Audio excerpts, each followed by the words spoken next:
the most important thing is how to cut it so that you can make the most out of your fabric, and so you don't end up with a whole bunch of extras. And see all my extras? These are my extras. I can pretty much throw it away, but I'm still not going to throw it away because I can make quilted things for like a wallet. This could be the lining, or you can make this the lining where you put all of your fabrics and sew them all together like this. But for now, I'm going to show you how I cut the fabric so you can get the most out of your yard. So this is your big makeup bag. This is the biggest one size I have. So this final measurement is 7 by 9, but the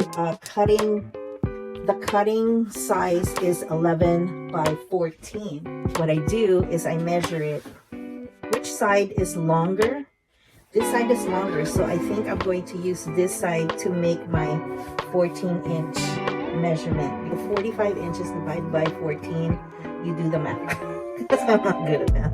And I'm going to double up because you're going to have two sides for the bag, okay? And you can apply this for any other things that you're going to make. So if this side is 14, then this side has to be 11.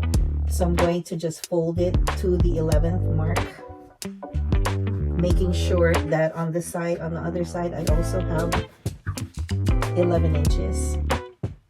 So I'm going to fold it in half. There's 11 there, 11 there. Easier if you fold it in half.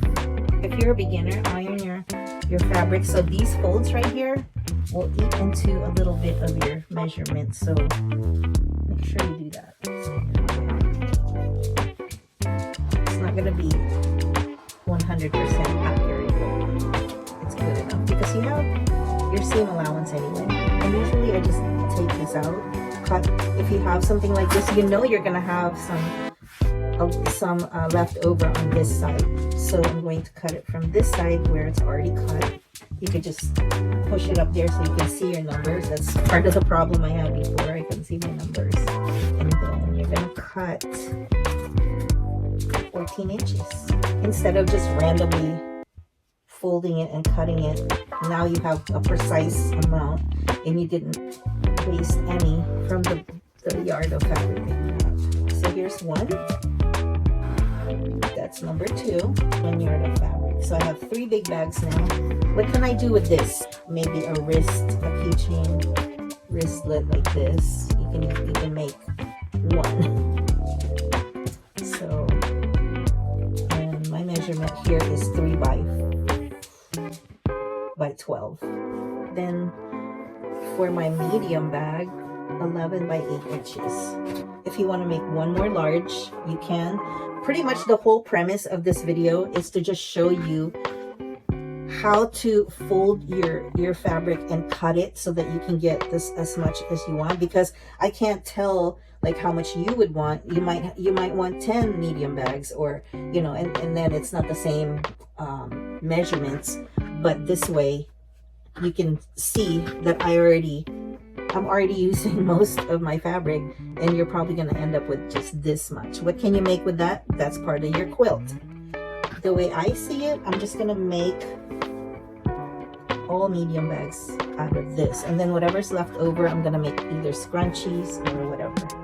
Also depends on the direction of your print of your material, because if you have something like this one direction, you can't turn it over like this, then you'll have to figure out how it's going to show in your end product.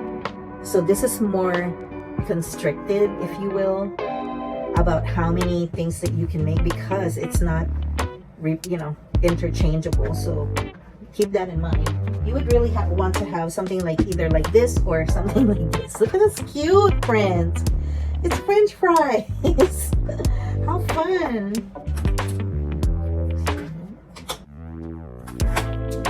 That's a scrunchie. This is a wristlet. Maybe a little wallet for a guy. I don't know. Oh no, we can do an EDC with this one because it's just plain, right?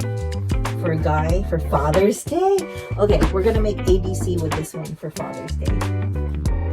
So my wallets are 8 by 5. So let's make an EDC wallet for a guy. And we're even gonna do all the hardware to be so manly. Artichoke. So there you have one wallet, one wristlet, one scrunchie, two medium-sized toiletry bags, and three large. Make sure you like this video, and I'll see you next time. Bye guys.